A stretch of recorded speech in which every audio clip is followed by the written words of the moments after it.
16 Things You Didn't Know About Bruce Lee. Number 16. By any other name, Bruce Lee was born November 27, 1940 in Chinatown, San Francisco in the Year of the Dragon at the Hour of the Dragon, 6 a.m. to 8 a.m. At the Chinese hospital where he was born, he was given the name Bruce by the doctor Mary Glover, but the name his parents gave him was Li Junfan, which means return again. His parents returned to Hong Kong when Bruce was just 3 months old, and Li's mother thought he would go back to the US one day, so she chose this predictive name. However, this wasn't the first name Li's mother had given young Bruce. She first called him Siphon, which means small phoenix.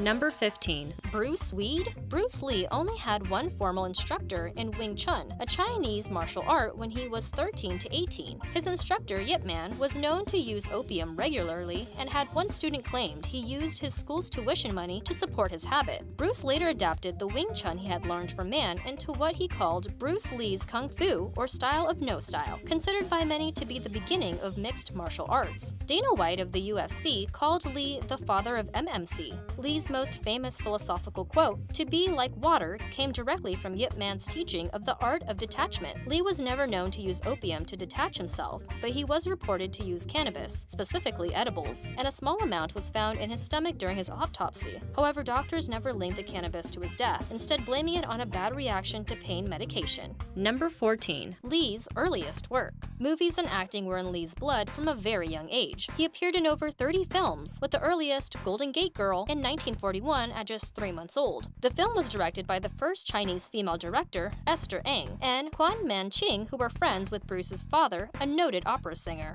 Esther used Bruce as a stand-in for a baby girl for just a few seconds. However, his name was not listed in the credits. Number 13. Cha-Cha Master. In addition to being a master martial artist, Bruce Lee was also an award-winning cha-cha dancer. Initially, to gain the attention of a girl, Lee started lessons and soon realized how much the footwork practice could help with his fighting. When he left Hong Kong at 18 and made his way to America on an 18-day steamer trip, he made extra money teaching other passengers how to dance. He arrived in San Francisco with $115 in his pocket. It was during this same trip that Lee practiced his English with fellow travelers, embraced his American given name, and shed his Chinese name, Li Junfan. Number 12. Average student. He attended Edison Technical School in Seattle and then the University of Washington there in 1962, where he took philosophy and drama classes. He even only received a C in gymnastics. He wasn't paying attention to school while he attended. Instead, he was focused on opening his Kung Fu studios in Seattle and Oakland. He was also writing his first book then, Chinese Gung Fu,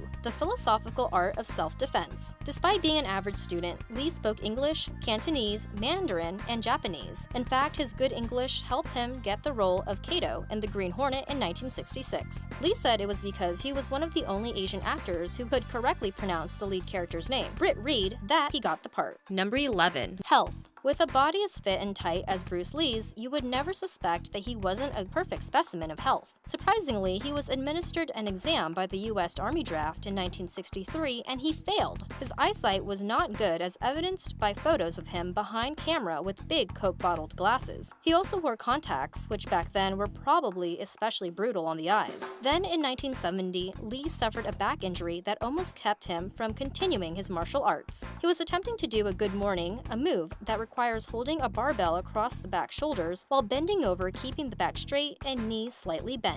Number 10. Way of the Cat. A lot of people want to know why the cat was featured so prominently in the fight scene in Way of the Dragon between Lee and Chuck Norris. During the intense fight, there are several shots of the cat and even some zooming action near the end. Apparently, Lee wanted to use the footage of the cat to play off the idea of a cat pawing at a toy, or Lee viewing Norris's character as a plaything. Rather, just sent a message of confusion to moviegoers. But channeling animals through the loud, sometimes shrieking noises Lee would make when fighting served great purposes of helping him focus and to disorienting his opponents. The Mortal Kombat character Liu Kang, who is based on Bruce Lee, also features these unique animal sounds.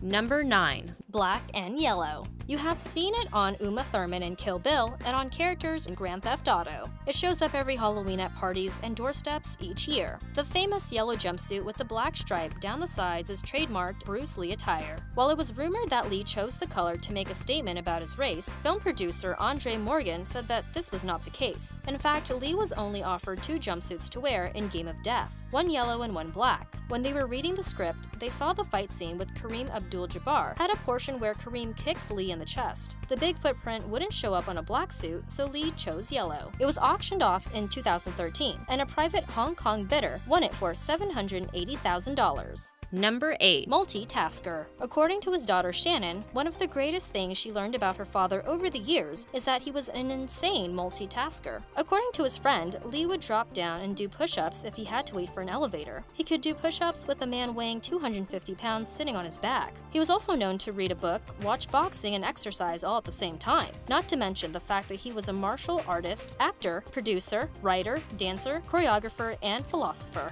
Number 7. Crunchy smoothies? Breakfast for the champion often included protein shakes with eggs, but get this, with the shells. Along with powdered milk, peanut butter, brewer's yeast, and some supplements, the shakes provided the energy he needed for his very active lifestyle. In addition to shakes, he often had muesli cereal, which included grains that could be soaked overnight for a porridge effect. To this, he would add dry fruits, nuts, and 2% milk. He liked Chinese food over Western food because he thought Western food didn't focus enough on carbohydrates and instead paid too much attention to protein and fat. Number 6. Seattle home.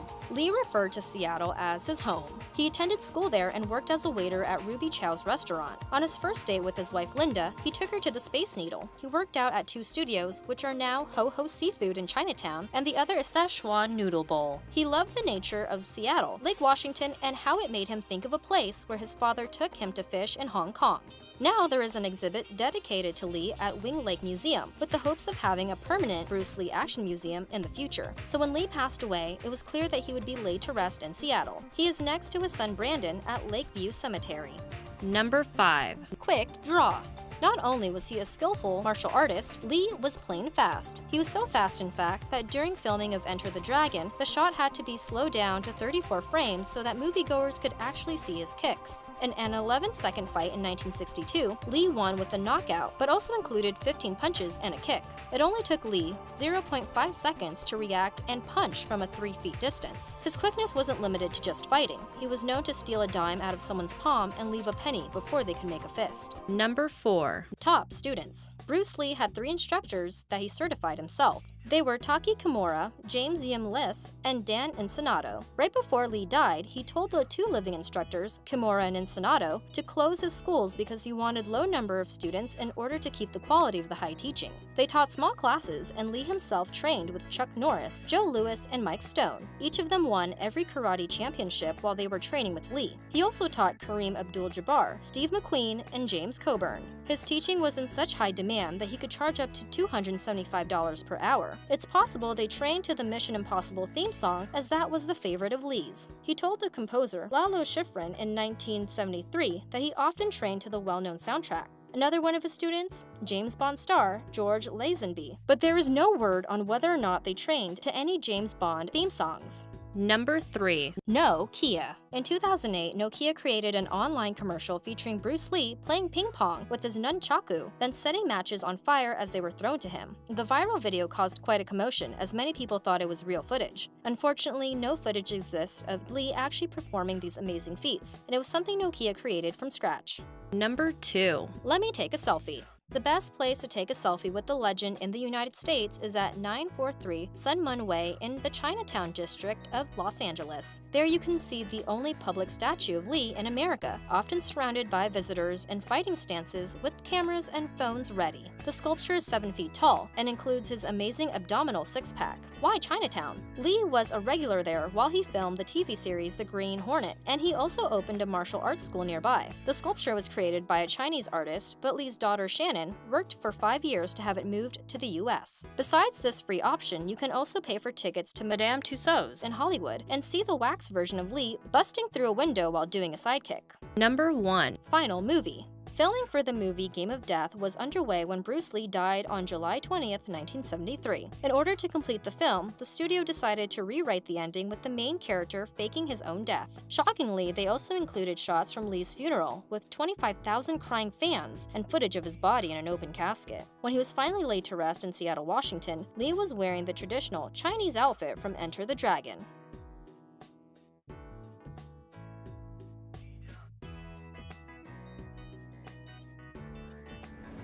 Subscribe for more videos.